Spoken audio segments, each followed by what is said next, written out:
Hello, Prudential Sales Executives, for our video message of the week. All right, last week's message was all about pricing your listings correctly. Well, I appreciate the feedback that I received, and I thought this week's video should be kind of a follow-up and support aspect to last week's. And that's why I entitled it, "Is Your Listing Presentation Serving You Well?"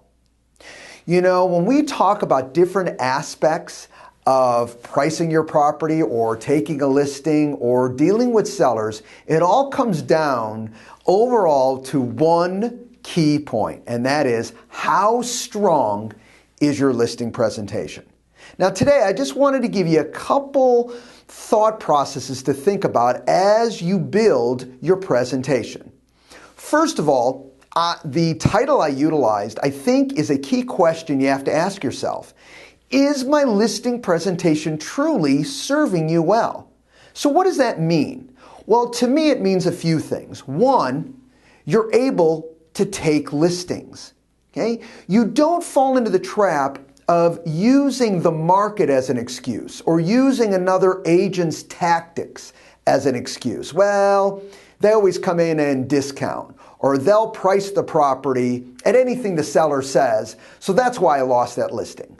Those are excuses that we utilize because, you know what, our presentation wasn't strong enough to tie down the listing ourselves. I know that sounds kind of harsh, but it's true. So how do we get to that next step? Well, first of all, we have to understand the ingredients that we want out of our listing presentation. One, obviously, we want to take the listing. We can't help anybody if we don't actually take the listing. So that is the number one most important outcome we want.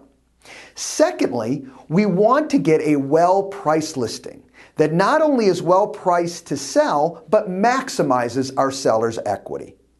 And thirdly, and I think the one that gets missed, is we want to have a listing presentation that minimizes the questions that come from our clients and minimizes the objections that come up during the presentation. Think about that. Think of those three aspects.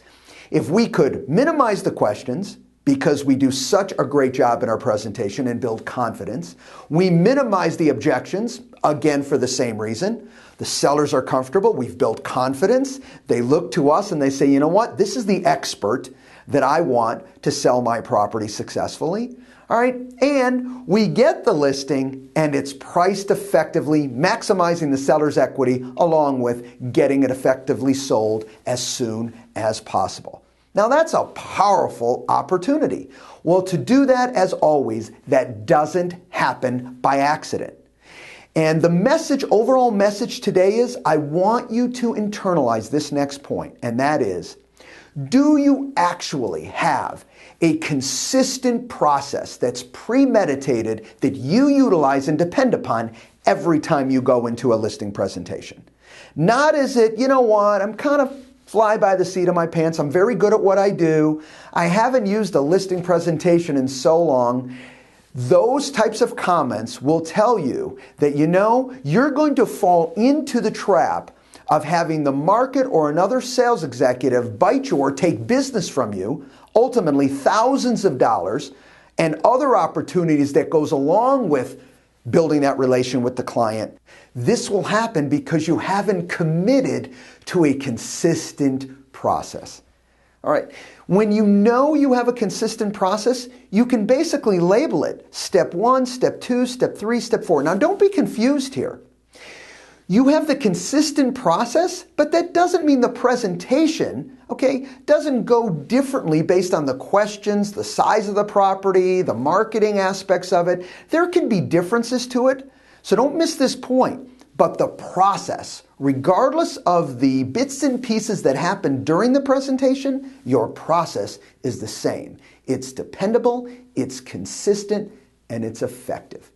So, if you don't have a consistent process, now is the time to start building it. Listings are continuing to increase, and your ability and skill set to tie down those listings are key. Have a great week, everybody, and we'll talk to you next week. Bye-bye.